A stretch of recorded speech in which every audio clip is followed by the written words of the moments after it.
살면서 특별히 어떤 것들에 몰입하거나 집착하거나 또는 심하게는 중독에 빠지게 되는 경우가 있나요?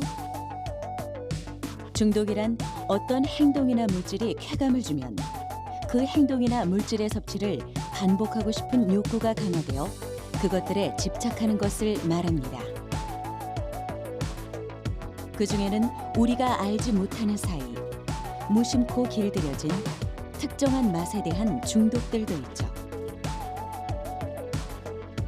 기분 전환에 탁월한 달콤한 맛, 부드러운 초콜릿부터 톡 쏘는 시원하고 청량한 맛, 탄산음료, 그윽한 향이 퍼지는 한 잔의 커피까지 우리는 왜 이런 특정한 맛에 자꾸만 빠져드는 걸까요?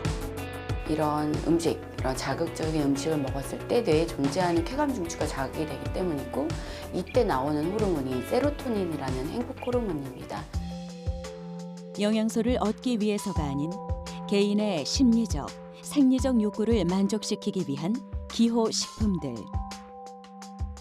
이런 식품들에는 우리의 감각을 자극하는 특별한 물질이 깃들어 있습니다. 그저 맛이 좋아서 기호식품을 찾는 것이 아니란 건데요. 내 몸과 마음이 기억하는 끊을 수 없는 맛의 유혹. 당신은 어떤 맛에 중독되어 있으신가요?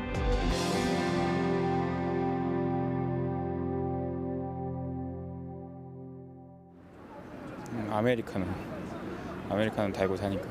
하루에 4잔? 4잔? 네. 하루에요? 네. 졸리니까 또 카페인 충전하고 밥 먹고 나면 졸리니까 또 먹고 야근하면 졸리니까 또 먹고. 사실 커피가 제가 알기로는 3잔 정도가 그 한계 정도로 알고 있는데 지금 일을 할 때는 막 8잔, 9잔 정도 먹거든요. 저는 단맛을 가장 못 끊는 것 같아요. 떡볶이 많이 먹어요. 그러니까 막 먹을래 이러면은 보통 떡볶이 많이 먹는 것 같아요. 친구들이랑. 밀가루는 그냥 자연스럽게 중독이 되어 있는 것 같아요. 되게 매운 라면인데 그거를 하루에 2개씩도 먹었던 적이 있어서 그게 중독이지 않나 이런 생각을 했던 적이 있어요. 라면 중독이었어요. 거의 뭐 일주일에 한 3-4번은 먹었고요. 예, 그리고 한 번 먹을 때마다 뭐 거의 뭐 한 개 이상씩 먹었기 때문에 나름 중독이었던 거 생각합니다. 예. 김치 없으면 밥을 못 먹어요. 개운한 시원한 맛으로 깔끔한 걸 좋아해요. 매운 거요. 매운 거는 스트레스 해소가 좀 많이 되다 보니까 꾸준히 먹는 것 같아요. 가끔. 누구나 하나 이상은 중독된 맛이 있군요. 특히 요즘 이것 중독을 호소하는 사람들이 많습니다. 커피로 대표되는 카페인이죠. 또 주변에 빵 덕후들 한 명쯤은 있죠. 밀가루 식품을 지나치게 좋아하는 사람들도 많습니다. 어디 어린아이뿐이겠습니까? 인간이 태어나고 나서부터 가장 먼저 선호하는 맛이라는 달콤함도 역시 뿌리칠 수 없는 유혹입니다. 적당한 기호식품은 상관없겠죠. 그런데 문제는 우리도 모르게 지나치게 중독된다는 점. 음식 중독을 많이 일으키는 식품들은 특징이 있는데요. 보통은 달고 짜고 기름진 음식들입니다. 이런 음식들이 바로 세로토닌 호르몬 분비를 늘려서 기분을 좋게 하고 결국 중독으로 이어지게 할 수 있습니다. 가장 먼저 밀가루에 대해서 알아볼까요? 밀가루는 오랫동안 사람들의 입맛을 사로잡은 음식인데요. 요리 방법에 따라 다양한 음식으로 변신이 가능하다는 특징이 있죠. 대표적인 밀가루 음식, 서양에서는 주식인 빵인데요. 단순한 간식거리가 아니라 한 끼 식사용으로도 대접받고 있습니다. 우리나라도 식생활의 서구화로 삼시세끼 중 한 끼는 빵이나 분식 등 밀가루를 먹는다고 해도 과언이 아닌데요. 현대인의 밀가루 사랑은 날이 갈수록 커지고 있습니다. 벼, 옥수수와 함께 세계 3대 작물로 꼽히는 밀. 인류가 농업을 시작한 때부터 재배되기 시작한 곡식인데요. 세계적으로 쌀에 이어 두 번째로 생산량이 많습니다. 밀은 건조하고 척박한 환경에서도 잘 자라고 많은 노동력이 필요하지 않아 비교적 재배하기 쉬운 편인데요. 바로 밀가루의 재료가 됩니다. 밀의 영양 성분을 확인해 보면 다른 곡식에 비해 열량이 높은 편도 아닙니다. 오히려 단백질이나 비타민, 무기질 등 쌀과 비교해도 뒤지지 않는 영양소도 갖추고 있죠.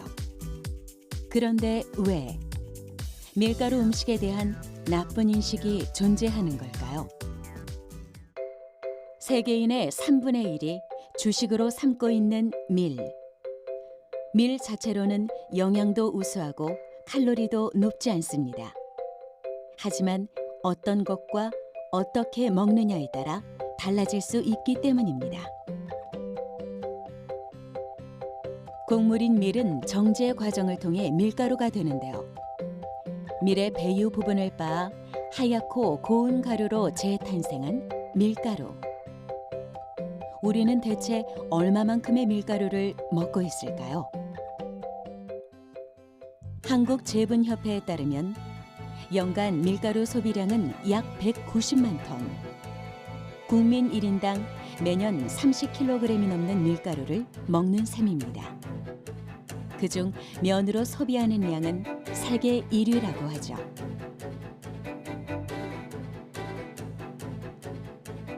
다양한 간식과 인스턴트 식품에 이르기까지 한국인의 밥상을 점령하고 있는 밀가루. 어느덧 제2의 주식으로 불리고 있는데요. 1인 가구나 맞벌이 가정이 늘어나면서 간편하고 다양하게 즐길 수 있는 음식으로 인기는 더 높아질 것 같습니다. 그럼 우리는 언제부터 밀가루를 좋아하게 됐을까요? 밀가루 음식하면 서양에서 들어왔다고 생각하지만 밀가루는 우리나라 최초의 식품서에 등장합니다. 1459년 지어진 산가 요록에는 밀가루를 이용한 다양한 면 제조법이 쓰여 있고요. 조선시대엔 밀가루를 진가루라고 부르며 쌀보다도 귀한 고급 식재료로 여기기도 했죠. 국내 식량 사정이 악화됐던 광복 직후부터 1960년대. 주식은 쌀이었지만 쌀 생산량의 부족으로 쌀밥을 풍부하게 먹을 수 있는 사람은 많지 않았습니다. 이런 쌀 부족 문제를 해결하기 위해서 일주일에 한 번 분식의 날을 지정, 당시 모든 음식점에서는 면류를 함께 판매해야 했습니다.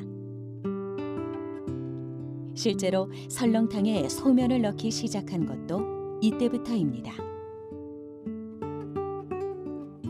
이런 혼분식 장려 운동 추진으로 밀가루는 더 대중화됐죠.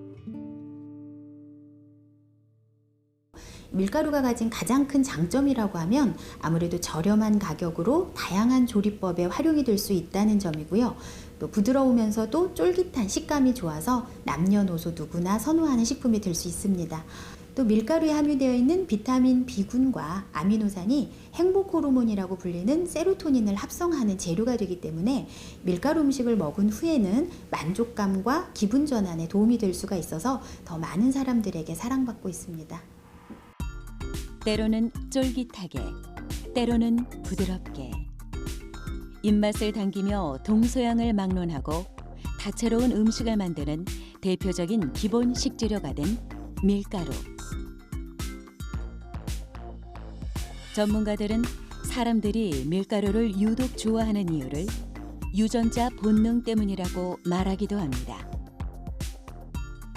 인류 역사는 에너지원, 즉 탄수화물을 갈구하는 본능이 있다는 것이죠.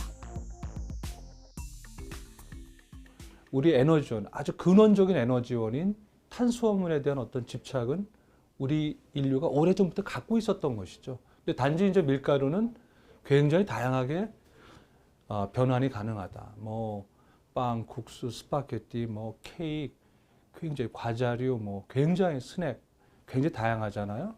현대인들 다양한 걸 추구하잖아. 현대인들의 구미에 딱 맞는 거죠. 탄수화물을 먹어야 되고 또 그걸 통해서 열량을 얻어야 되고 또 그래서 활동을 해야 되는데 굉장히 다양한 그런 형태로 우리에게 다가올 수 있고 그러다 보니까 이제 밀가루를 많이 좋아하게 된 거고. 밀가루가 사랑받는 또 다른 이유, 바로 이 쫀득한 식감 때문입니다. 다른 곡류에선 재현할 수 없는 씹는 맛과 쫄깃함. 그 이유는 밀가루가 물을 만나 생성하는 글루텐 때문이죠. 글루텐은 곡류에서 볼 수 있는 단백질 성분으로 특히 밀에 풍부한데요. 이것이 반죽을 쫄깃하고 찰진 식감으로 만들어줍니다. 그 덕에 밀가루로 빵과 면을 만들 수 있는 건데요. 반죽을 하면 할수록 글루텐 양이 많을수록 더 쫄깃한 맛을 낼 수 있습니다.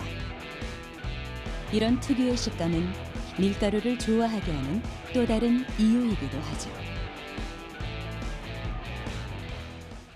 밀가루가 체내에 흡수되면 엑소르핀이라는 물질이 생기게 되는데요.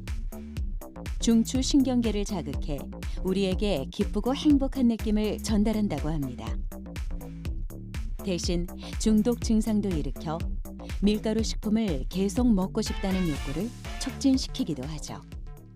이 글루텐은 탄력성이 있어서 밀가루 반죽을 쫄깃쫄깃하게 하고 또 빵이 가볍고 폭신하게 만드는 역할을 하는데요. 또 이런 글루텐이 먹게 되면 장내 세균에 의해서 엑소르틴이라는 성분으로 변하는데 이 성분도 뇌에 작용해서 행복한 느낌을 주는 데 도움이 되기 때문에 밀가루를 더 찾게 되는 것입니다. 하지만 밀가루의 글루텐은 많은 논란에 휩싸인 물질이기도 합니다.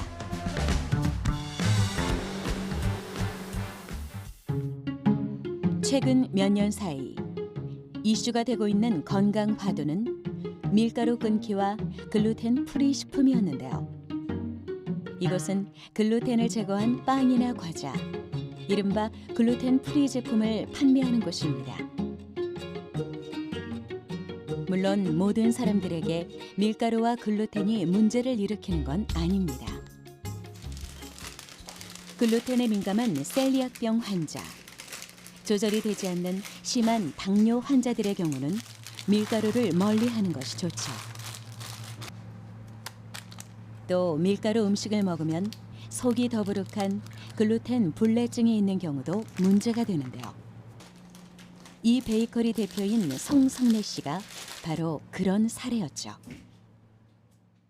제가 이제 선천적으로 아버지한테 글루텐 불내증이란 거를 이제 물려받았어요. 그래서 글루텐을 먹으면 몸이 아프기 때문에 제가 먹고 살려고 처음에는 이제 베이킹을 하면서 저를 위해서 시작을 했고요.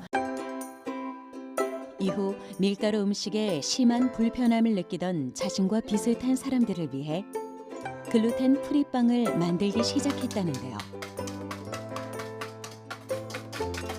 최근 글루텐에 대한 논란이 지속되면서 상대적으로 글루텐이 적은 국산 밀을 사용하거나 이것처럼 글루텐이 없는 재료를 이용하는 것들이 점점 늘어나고 있는 추세입니다. 일단 밀가루, 통밀, 호밀, 보리처럼 글루텐 들어있는 재료 대신에 아몬드 가루, 차전자피 가루, 코코넛 가루, 그리고 한국에서 자주 쓰이는 쌀가루, 현미가루 이렇게 사용하고 있습니다. 글루텐이 많이 함유된 밀가루 대신에 다른 곡물이나 재료를 선택했죠.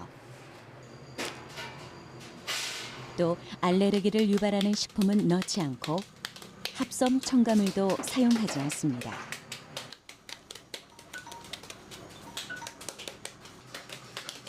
만드는 방법은 일반 제빵 과정과 비슷한데요. 다만 반죽이 조금 까다롭고 모양 내기가 쉽지 않은 점은 다소 있습니다. 일반 제과 제빵이랑 별 다를 건 없어요. 사실 대신에 이제 글루텐이 들어있지 않기 때문에 발효되는 제품보다는 제과 쪽이라고 하죠. 그냥 반죽을 한 대로 그 다음에 바로 그냥 오븐에 넣고 있고요. 글루텐 프리 빵은 발효 과정을 거치지 않고 바로 오븐에서 구워냅니다. 글루텐이 없어 쉽게 바스러지고 점성이 적은 게 특징인데요. 쫄깃함도 덜하죠. 하지만 소화가 잘 되는 장점이 있습니다.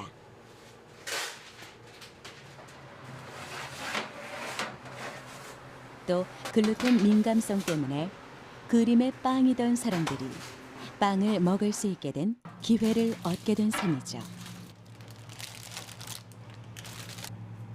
입소문을 타기 시작하면서 이곳의 빵은 내어놓기 바쁘게 판매가 될 정도로 인기가 많은데요.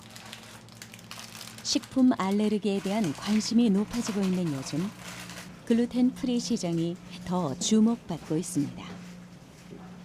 일단 제가 처음 시작했을 때부터의 목표는 사실 저도 이런 제품이 필요한 손님이기도 하거든요. 사장이지만 그래서 더 많이 판다는 거가 목표이기보다는 제가 여기서 잘 되면은 더 많은 경쟁 업체들이 나타날 거고 경쟁 업체들이 나타나면 조금 큰 대기업에서도 조금 도움을 주고 손을 내밀지 않을까라는 생각이 있어요. 그래서 이 미래의 아이들이 그리고 저도 만약에 제가 아이를 낳았을 때 아이가 만약에 글루텐을 먹지 못한다면 제가 걱정하지 않을 수 있게끔 더 많은 글루텐 프리 업체들이 생겨났으면 하는 게 제 목표입니다. 빠르고 간편하게 먹을 수 있는 밀가루 음식. 우리는 지금 밀가루의 시대를 살고 있습니다. 그러면서도 한편으론 오해와 의혹을 보내고 있는 아이러니한 상황. 어쩌면 밀가루만의 잘못이 아닌 밀가루만 사랑한 우리의 식습관이 더 큰 문제가 아닐까요? 우리나라의 주식은 쌀, 즉 탄수화물인데요.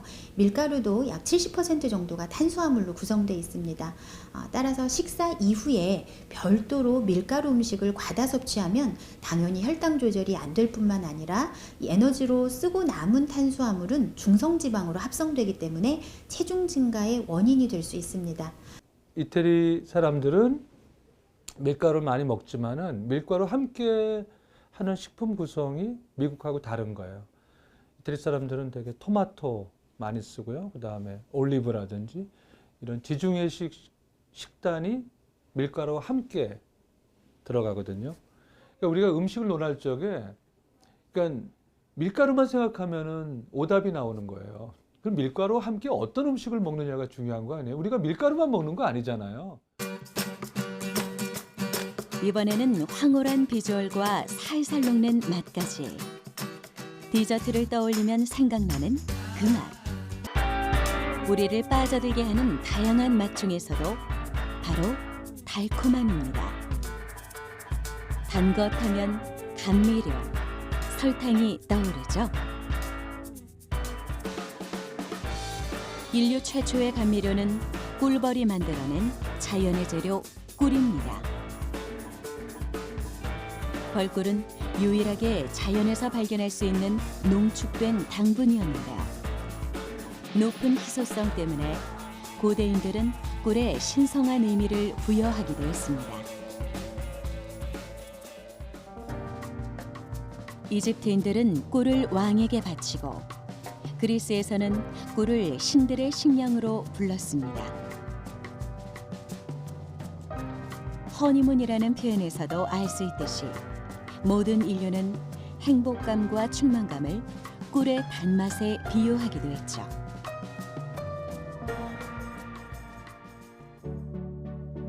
단맛이 대중화된 것은 설탕이 제조된 뒤부터인데요. 단맛을 집요하게 추구해온 인간은 마침내 설탕이라는 감미료를 만들어낸 것이죠. 설탕이 최초로 제조된 것은 기원전 4세기. 인도인들이 사탕수수에서 설탕을 추출했다고 전해집니다. 초기의 설탕은 사치품이었습니다. 6세기 무렵에는 금보다 비싼 향신료로 평가받던 후추보다도 더 비쌌는데요. 설탕이 중세 유럽에 처음 알려질 때는 동방에서 전해진 값비싼 재료로 알려져 감미료가 아니라 향신료로 분류했습니다. 또 결핵 등을 치료할 수 있는 신비한 약재로도 쓰였죠. 그 후 대량 생산이 가능해지면서 사치품이 아니라 도시 노동자들의 영양 보급원 역할을 담당하게 되었습니다. 보통 향신료라고 하는 걸 스파이스라고 얘기를 하잖아요. 근데 스파이스는 의약품이라고 하는 라틴어 어원이 있어요. 그렇기 때문에 그렇게 불렸던 거죠. 설탕도 그 중에 하나로 분류가 됐었던 거였지. 그리고 사실 아주 희귀한 음식일수록, 식재료일수록 고가의 대우를 받고요.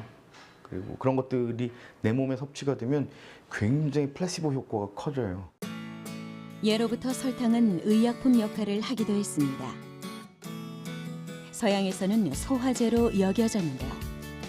사람들이 식후 달콤한 디저트를 즐기는 이유이기도 하죠. 이처럼 단맛에 대한 인류의 호감은 본능적이고 뿌리가 깊습니다.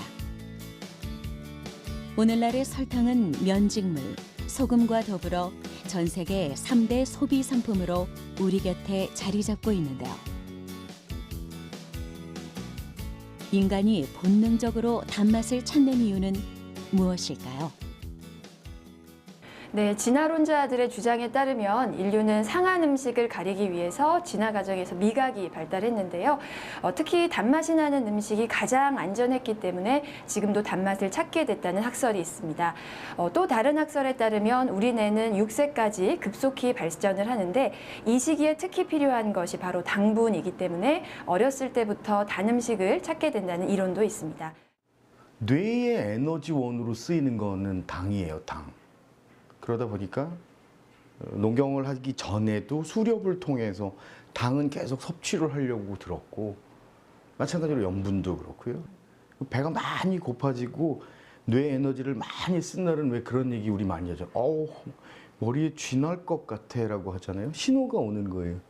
에너지 너무 많이 썼어. 빨리 공급해 라고 하는 신호를 주는 거예요. 그러니까 뇌가 당연히 당을 좋아할 수밖에 없죠. 에너지의 근원인 당은 뇌 기능에 중요한 역할을 담당하고 있습니다. 때문에 에너지가 필요할 때 뇌는 즉시 당분을 섭취하도록 우리 몸에 지시합니다. 이때 당을 섭취하면 뇌에서 행복 호르몬인 세로토닌을 분비해 심리적 안정감을 주게 되는 것이죠. 하지만 언제부턴가 현대인들은 설탕에 대한 부정적인 의견을 더 많이 접합니다. 이유가 뭘까요? 이 단 음식, 특히 설탕이나 이런 단순당 함량이 높은 식단은 혈당을 빠르게 올리기 때문에 인슐린이 급격하게 분비가 되는데요. 인슐린은 많이 높아지면 결국 지방을 더 축적되게 하는 효과가 있습니다.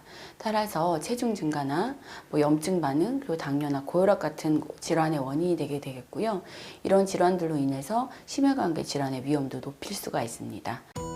그렇다면 적절한 당 섭취량은 어느 정도일까요? 세계보건기구는 권장 섭취량을 일일 총 열량의 10% 미만으로 두고 있습니다. 이는 각설탕 16.6개 정도의 양이라고 합니다. 미국 식품의약국은 권장량 정도의 설탕 섭취는 인체에 해를 끼치지 않는다는 결론을 내렸고, 미국 의학연구소와 유럽 식품안전청도 당류보다 고열량 식단을 피하는 것이 심혈관계 질환의 위험을 줄일 수 있다고 강조했습니다.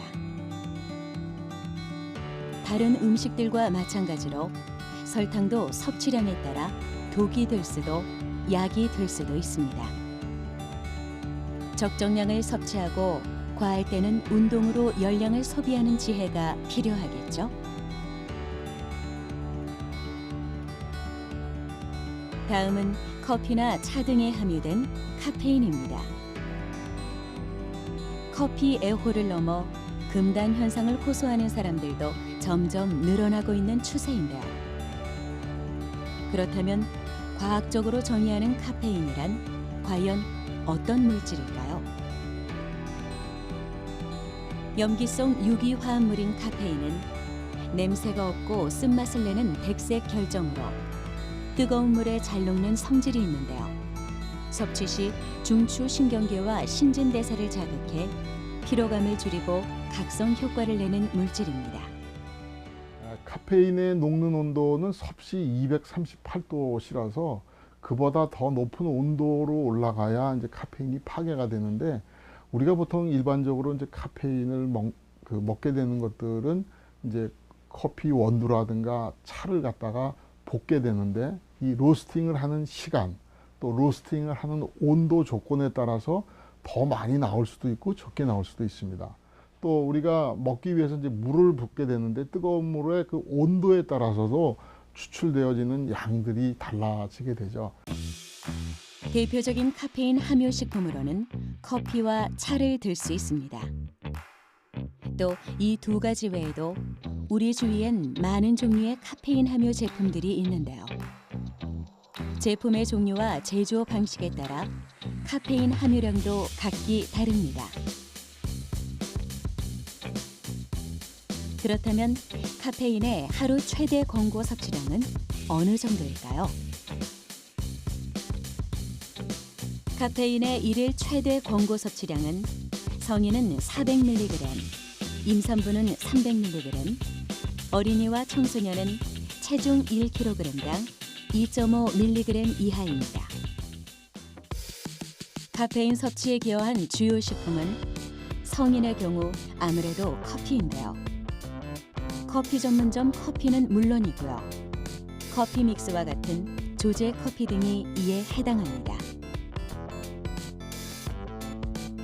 청소년의 경우 탄산음료와 에너지 음료를 통해 카페인을 섭취하는 경우가 많고, 어린이와 유아들에겐 가공 유류가 꼽혔습니다.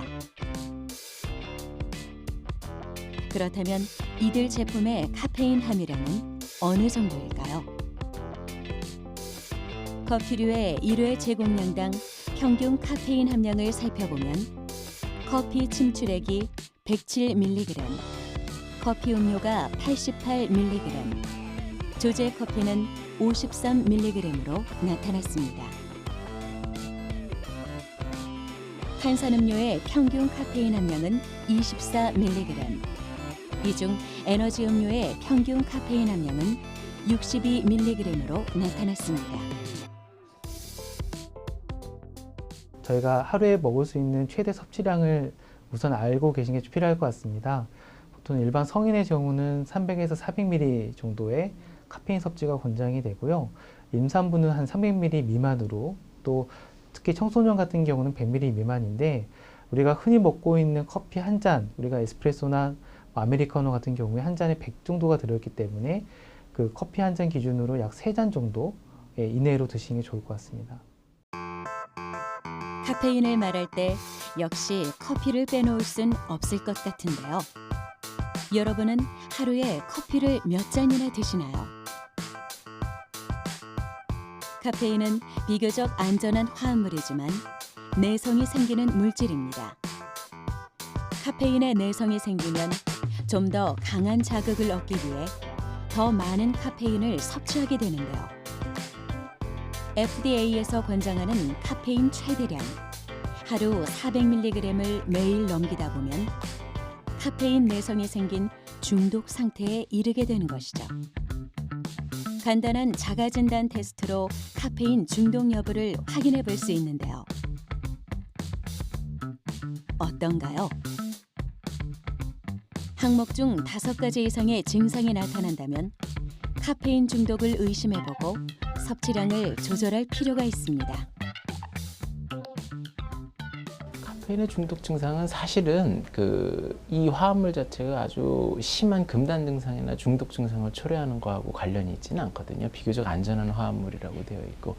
그런데 어쨌든 카페인이 갖고 있는 각성제 효과, 그 다음에 집중력 향상 효과 이런 것들 때문에 아무래도 그런 효과를 많이 찾는 분들한테 계속적으로 이 음료, 카페인이 들어가 있는 성분의 음료라든지 여러 가지 음식물들을 섭취하게 되게 만들어 주잖아요.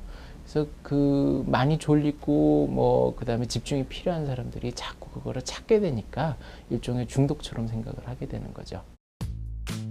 카페인 중독은 뇌의 보상회로와 관련이 깊습니다. 우리 뇌에는 외부 성분이 들어오는 것을 막는 뇌혈관 장벽이 있는데요. 카페인은 마약류 성분과 함께 이 뇌혈관 장벽을 통과하는 몇 안 되는 성분입니다. 카페인이 뇌혈관 장벽을 통과하면 혈류를 통해 뇌세포에 전달이 되고 도파민 분비를 활성화시켜 쾌락 회로를 형성해 결국 중독에 이르는 것이죠. 카페인 섭취가 불러오는 신체적 변화는 어떨까요? 카페인은 몸속에 들어간 지 10분에서 15분이 지나면 혈류를 타고 심장 박동과 혈압을 상승시키는데요. 약 1시간 이후면 혈압이 최고조에 이르며 각성 효과가 일어납니다. 카페인 섭취 후 약 6시간이 지나야 혈류 속 카페인 함유량이 50% 정도로 감소하고 반나절 혹은 꼬박 하루가 지나서야 사라지게 됩니다. 카페인을 지속적으로 섭취하면 위산 분비가 촉진돼 위궤양이나 위식도 역류 질환과 같은 위장병이 생길 수도 있는데요. 철분과 칼슘 흡수를 방해해 빈혈이 생기기도 합니다. 카페인 같은 경우에 있어서는 이제 기름에도 녹고 물에도 녹는 그런 양면적인 특징을 갖고 있기 때문에 소화 흡수가 좀 빨리 일어나거든요. 대표적인 장점이 각성제로 작용을 하기 때문에 그러니까 졸음을 좀 깨우고 집중력을 높여주고 이런 게 좀 장점이라고 얘기한다면, 단점으로는 이제 아무래도 카페인은 너무 많이 섭취하는 거랑 좀 관련이 있을 텐데 좀 예민해지고, 그다음에 심박동이 좀 빨라지고, 그다음에 소변이 좀 많이 나오게 되고 불안증, 현기증 같은 것들이 생길 수 있고, 그래서 일종의 중독증이나 금단 증상의 원인이 될 수도 있습니다. 카페인의 대표 증상은 각성입니다. 피곤하고 졸릴 때 카페인 음료를 찾는 이유도 각성 효과를 기대하기 때문이죠. 각성 효과를 일으키는 원인은 우리 몸의 아데노신 수용체와 관련이 있습니다. 아데노신 수용체는 아데노신과 결합해 수면을 유도하는데요. 카페인은 아데노신을 대신해 아데노신 수용체와 결합해 수면 유도를 방해합니다. 카페인이 아데노신을 차단해 중추신경을 자극하는 각성제 효과를 내는 것입니다. 우리 몸이 피곤해지면은 아데노신이 가서 붙어서 우리가 졸음이 오게 되는데, 이 똑같은 자리에 카페인이 와서 달라붙으면 이 아데노신의 역할을 못하게 억제를 시켜서 우리가 잠을 자지를 않고 깨는 그런 현상을 가져오는 거죠. 그래서 이 아데노신하고 카페인은 서로 경쟁적인 억제제 역할들을 하고 있습니다. 그러다 보니까 전에는 카페인을 조금만 먹어도 잠이 잘 깨고 그랬는데, 상대적으로 더 많은 양을 먹어야 되게끔 이렇게 변화가 되는 것은 이런 아데닌 수용체가 우리 몸에서 또다시 만들어진다는 그런 이유 때문입니다. 물론 이런 각성 효과는 개인차가 있습니다. 카페인을 분해하는 능력이 저마다 다르기 때문이죠. 그렇다고 해도 카페인을 현명하게 섭취할 필요가 있는데요. 가장 기본적이지만 중요한 건 적정량을 섭취하는 것입니다.